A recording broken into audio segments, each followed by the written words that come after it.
I never thought humiliation could come wrapped in silk and champagne. There I was, sitting in the third row at my younger sister's wedding, wearing the only formal dress I owned, trying my best to blend into a room full of people who all seemed too polished, too perfect. My son, Luca, sat beside me, swinging his legs under the table, wearing a little suit I had to stretch 2 paychecks for. He looked so proud to be there. He thought this day would make us feel like part of the family again. Maybe I hoped that too. Vivienne, my sister, floated through the day like a movie star. She always had that energy. Beautiful, charming, adored by everyone, especially our mother. She got the compliments. I got the comparisons. She got the spotlight. I learned how to live in the shadows. Still, I showed up. I smiled. I clapped when they kissed. I kept my voice steady when people asked, "And you're the older sister? You don't look like you have an 8-year-old." Then came the speeches. The groom's best friend went first. Some mildly funny anecdotes, light laughter. Then it was Vivian's turn. I expected something sentimental, something about love, maybe something about growing up together. I even raised my glass in anticipation. I should have known better. She lifted her crystal flute and smiled out over the room.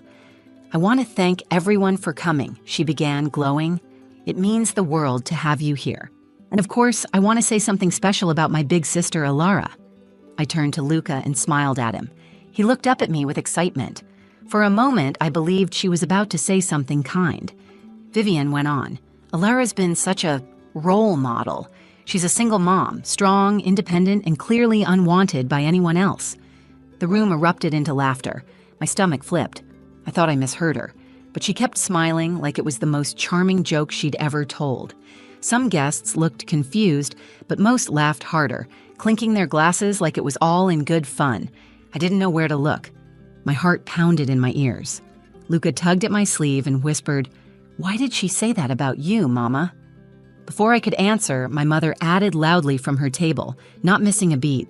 "She's a used product, but hey, she still looks good for her age." More laughter, sharper this time. It was the kind of laughter that cuts through skin, the kind that lets you know everyone sees you differently now, not as a guest, not as family, as entertainment, as pity, as shame. I couldn't move. I couldn't breathe. My face burned, but I refused to let the tears fall. Not in front of my son, not in front of them. My fingers curled into my napkin under the table, gripping it like a rope. I looked around the room, searching for someone, anyone, who might meet my eyes and offer something resembling compassion. My grandfather looked down at his plate. My cousin smirked at her phone. Even my uncle, who once told me I reminded him of my late father, didn't look up. Luca looked lost, his little eyebrows furrowed, confused and hurt. That was the part that broke me. Not the words, not the laughter, not the shame. The fact that my son was watching it all, trying to understand why his mother, the woman who kissed his scraped knees and stayed up late helping with his math homework, was being mocked by her own family. I wanted to leave. I wanted to grab Luca's hand, walk out, and never look back. But something in me hesitated. I wanted to speak. I wanted to defend myself, to tell them they didn't know half of what I've carried, what I've survived. But my mouth was dry. My legs were trembling under the table. Then, before I could move, I heard a chair scrape back. Callum, the groom, Vivian's perfect polished fiancé, stood up slowly. He didn't look amused. He didn't look at Vivian. He didn't look at the guests. His eyes went straight to me, and something in his face made the entire room freeze. In that instant, I knew something was about to happen. Not a rescue, not a fight, a reckoning. People often think being the older sibling means you lead the way, that you're looked up to. But in our family, I was more of a warning than a role model. I'm Alara. I'm 34, a single mom, and the black sheep of the family. I live in a small 2-bedroom apartment on the edge of town with my son, Luca. He's 8, the best thing that ever happened to me, and the only reason I ever walk back into rooms that once made me feel small. I work 2 jobs, mornings at a local cafe, nights at a front desk for a small hotel. Life isn't glamorous, but it's mine. I make Luca pancakes on Saturdays. I know how to sew patches into his jeans, and he tells me I'm his superhero. That's all I need to keep going. But being a single mom in my family meant I was the one who failed. My mother, Judith, made sure I felt it at every holiday dinner. She believes in appearances. That's why she tells people Vivian's wedding is a second chance for the family name. Vivian is 5 years younger than me. She's beautiful, successful, always had everything handed to her, and always knew how to make it look like she earned it. She's the golden child. Judith adores her. If Vivian sneezed, our mother would bless her with a silk handkerchief. If I got sick, she told me to take vitamins and stop being dramatic. When I got pregnant with Luca, everything changed. I was 25, newly in love with a man who swore he'd stand by me. By month 5, he vanished. No note, no explanation, just gone. My family didn't ask questions. They didn't offer help. They gave me silence, judgment, and I told you so. But I had Luca, and when I held him for the first time, every cruel word they ever said became white noise. Still, deep down, I hoped they'd eventually see me, not just as a single mom, but as someone worth loving.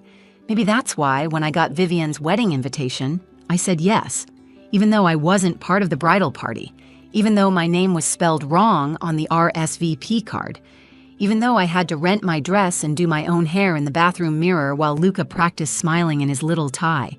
I told myself it was for closure, that maybe, just maybe, this was my family's way of extending a quiet olive branch. The venue was beautiful, white roses everywhere, gold-accented tableware, a string quartet playing in the distance. Vivian looked like she belonged in a bridal magazine.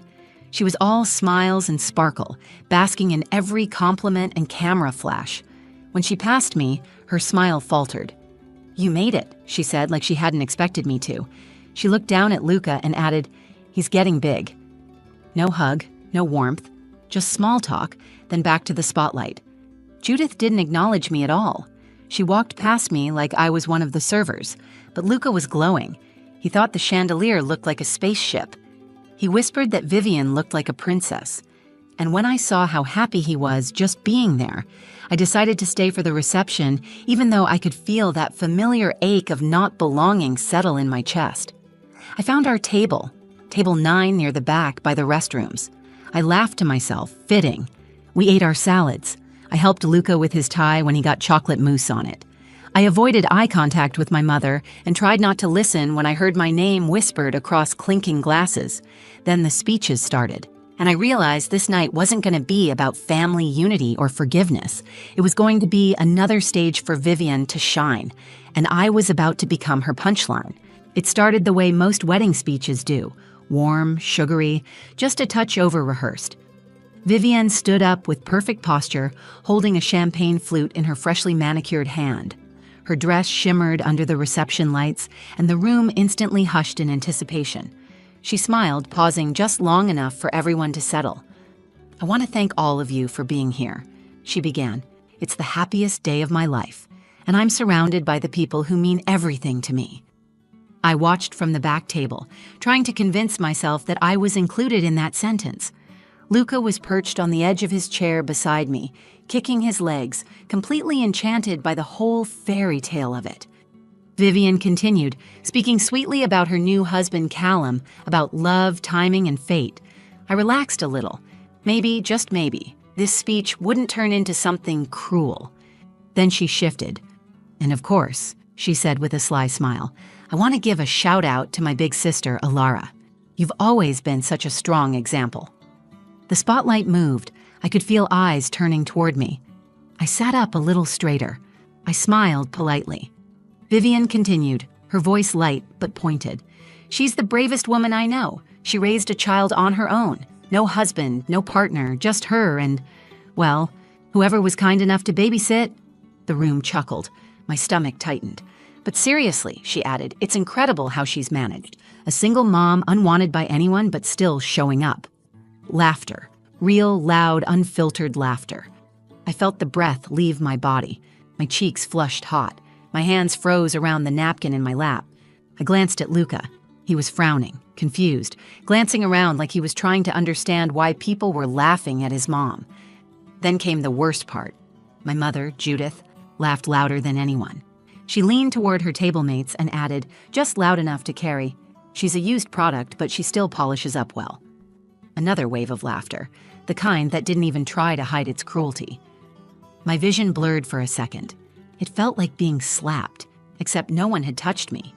Everyone just laughed around me like it was normal, like it was acceptable to mock a woman who had spent nearly a decade working herself to the bone to raise her son with dignity and warmth, like being alone made me less.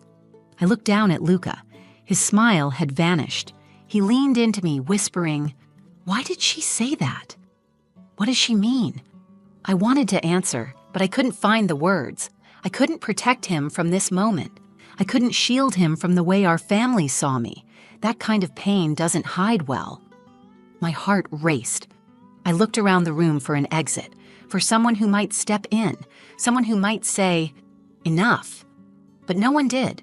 Some people looked uncomfortable, but they didn't speak. They just looked at their glasses, their plates, their phones. Even Grandpa Norman, who used to call me his little lion when I was a kid, avoided my gaze. He was there. But in that moment, he wasn't with me. I was alone. Again. The thing is, I could have taken it if it were just me. I've spent years swallowing that kind of treatment. I could have smiled, taken Luca by the hand, and left quietly with my head held high. But seeing the confusion in my son's eyes, seeing him trying to understand why the people clapping and toasting were suddenly laughing at his mother, it cracked something open in me. I stood. Not because I knew what I was going to say, not because I wanted to make a scene. I just needed to get out of that room. I needed air.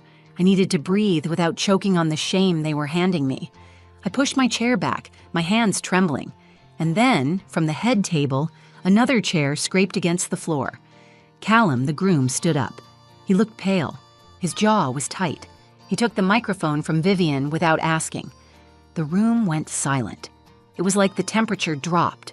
No more laughter, no more whispers, just this stillness. And I knew. Whatever came next wasn't part of the plan. Callum stood with one hand still resting on the table and the other clutching the microphone. His eyes were locked on me. Not on Vivian, not on Judith, not on the laughing crowd, but on me. For a second, I thought maybe he'd make another joke, smooth things over, say something charming to diffuse the tension. That's what people usually do in my family, brush it under the rug, pretend it didn't happen, call it humor, call it tradition. But that's not what he did. He didn't smile, he didn't laugh. His face was tight with something I couldn't quite read. Anger, maybe, but deeper. Like disappointment mixed with disbelief. Before he could speak, I pushed my chair in and reached for Luca's hand. I was ready to leave. Quietly. With grace. I wasn't going to give them the satisfaction of seeing me cry or break. I'd done it before. I could do it again. But as I turned to step away, Callum's voice rang out. Low, firm, calm. "Ilara, don't go." That stopped me. Everyone turned toward him. Whispers swept the tables like a breeze through dry leaves. Vivian stiffened. Judith narrowed her eyes. The DJ reached toward the volume controls but stopped when Callum raised a hand. He didn't look at anyone but me. "I can't pretend I'm okay with what just happened," he said. "I won't stand up here and let that kind of cruelty pass as comedy." The room held its breath. Callum stepped out from behind the table and slowly walked forward. He wasn't rushing. Every step seemed deliberate, like he was pushing through the weight of the room. He stopped near our table. Me, Luca, the now cold salad plates, and looked directly at the guests. "I've heard a lot about family over the past year while planning this wedding," he said. "About appearances, tradition, loyalty. But what I just saw wasn't family. That was mockery dressed up as celebration." The crowd shifted uncomfortably. Some people glanced at Judith, others stared at their drinks, but no one spoke. He turned to Vivian. "You mocked your sister for being a single mother, for raising a child without help. You laughed. And worse, you made her son watch it happen." Vivian opened her mouth, but no sound came out. Callum didn't wait for her to answer. She didn't ask to be put in that position. But she did it. She showed up today. She sat in the back, she smiled, she brought her son to witness your big day. And you turned that into a joke? I had never seen Vivian look small until that moment. Callum turned again to the room. Ilara didn't stand here to defend herself. She didn't ask for sympathy. She's never needed a stage. But I won't stay silent. Because if I'm about to marry into a family that sees cruelty as humor and shame as tradition, then I need to reconsider what kind of man I want to be. A gasp rippled through the guests. A woman at the next table whispered, "Is this real?" Someone dropped a fork. Luca looked up at me with wide eyes. I didn't know what to do. I'd come here expecting to survive the evening. I didn't expect to be defended. Not like this. Not in front of everyone. Callum looked down at my son and gave him the softest nod. "Your mom's the strongest person in this room. Don't forget that." He turned back to the crowd one last time. "I think I've seen enough." And with that, he set the microphone down, walked past Vivienne without another glance, and headed straight out the door. I stood there frozen, holding Luca's hand. The music didn't start. The crowd didn't move. It was as if someone had drained all the air out of the room. The fairy tale had shattered. But for the first time in a long time, I wasn't the one left broken. The moment Callum walked out of the reception hall, it was like someone had flipped a switch. No one clapped, no one cheered. The only sound was the soft hum of the air conditioning and the clink of a single spoon hitting a glass. The crowd was frozen, eyes darting between me, Vivienne, and the door Callum had just disappeared through. Vivienne stood at the head table like she'd just been slapped. Her perfect posture cracked. Her shoulders sagged under the weight of what had just happened. She looked around, but the faces staring back at her weren't smiling anymore. Some looked shocked. Some looked embarrassed. A few looked angry. Not at Callum, but at her. Judith was the first to speak. She stood abruptly, her chair screeching back across the polished floor. "What an ungrateful boy!" she snapped. "He embarrassed you in front of everyone. Typical. Just like your sister. Selfish." But her voice didn't carry like it usually did. The power she held over the room had vanished. Her words fell flat. I didn't respond. I didn't need to. For the first time in my life, I didn't feel like shrinking under her voice. I turned to Luca. He looked up at me, unsure. "Are we leaving?" he asked quietly. "Yes, baby," I said, brushing his hair back. "We're going home." I stood tall as I took his hand and began walking toward the exit. People parted as I passed. Some avoided my eyes. Others looked like they wanted to say something but couldn't find the words. Halfway to the door, I heard someone call my name. "Ilara." I turned. It was my grandfather, Norman, pale, eyes rimmed red. He stood slowly and stepped toward me. "I'm sorry," he said, his voice soft, shaky. "I should have stopped it years ago." I nodded, not trusting myself to speak. I didn't hate him for not defending me. I understood what silence costs some people. I'd lived it. I wasn't angry, but I wasn't carrying their guilt anymore either. Outside, the air was cool and crisp. Luca squeezed my hand. "Is the wedding over?" I looked down at him. "Yeah," I said, smiling. "I think it ended exactly how it needed to." We drove home in silence, the radio off, just the hum of the tires and the rhythm of Luca tapping his fingers on the armrest. I tucked him in that night, kissed his forehead, and lingered by his door a little longer than usual. He didn't ask any more questions. He didn't need to. The next morning, I woke up to a dozen missed calls from unknown numbers, distant cousins, even a couple of guests I barely knew. I ignored them all. My phone buzzed again. A text from a friend who had been at the wedding. "Someone recorded Callum's speech. It's on Facebook. Over 50,000 views already. You need to see the comments. People are standing up for you."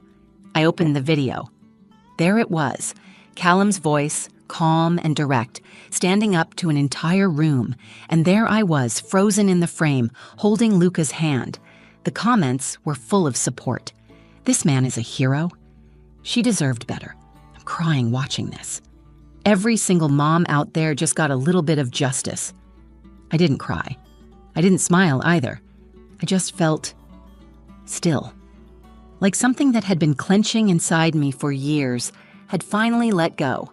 That week, Vivienne tried to spin the story. She said Callum overreacted, that it was just a joke, that people were too sensitive. But the truth had already landed, and no one was laughing anymore. A few days later, a small bouquet of wildflowers showed up at my apartment. No note, just a little card that read, "To the Lioness." I didn't need to ask who it was from. The wedding didn't happen. But something more important did. For once, I wasn't the one carrying the shame. I wasn't the one who had to apologize. I walked out of that room with my son, my dignity, and my head held high. And somewhere out there, someone reminded a room full of people, and maybe the whole internet, what it really means to be strong. It's been 6 months since the wedding that never happened. Vivienne and Callum officially called off the engagement.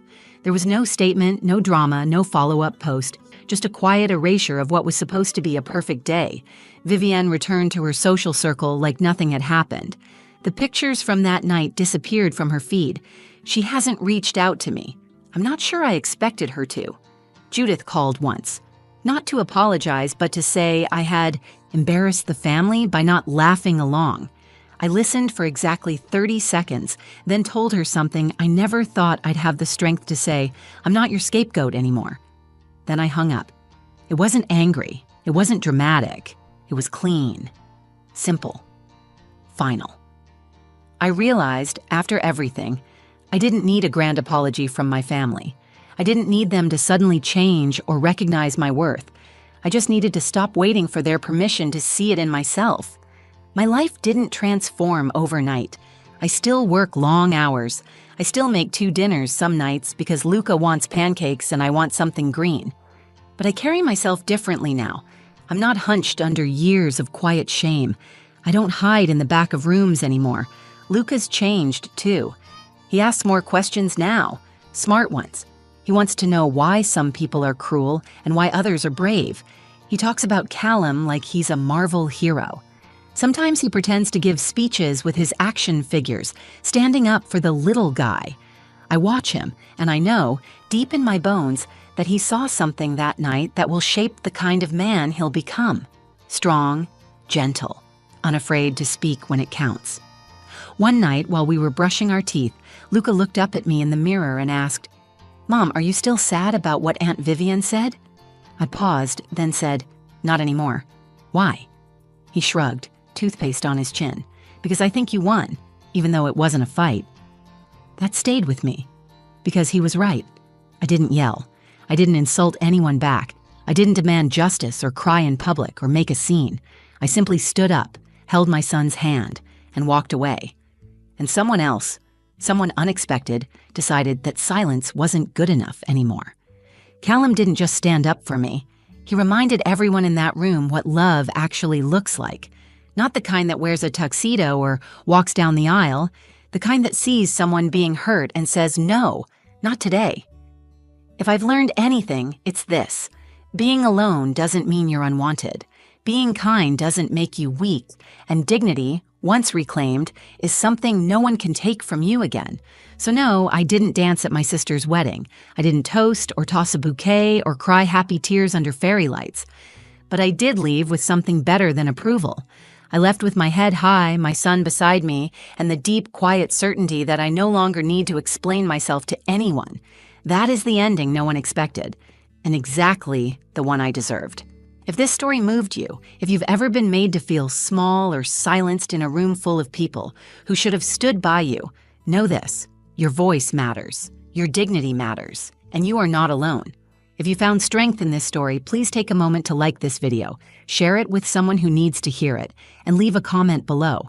I'd love to know, have you ever experienced a moment where someone finally stood up for you, or where you had to stand up for yourself?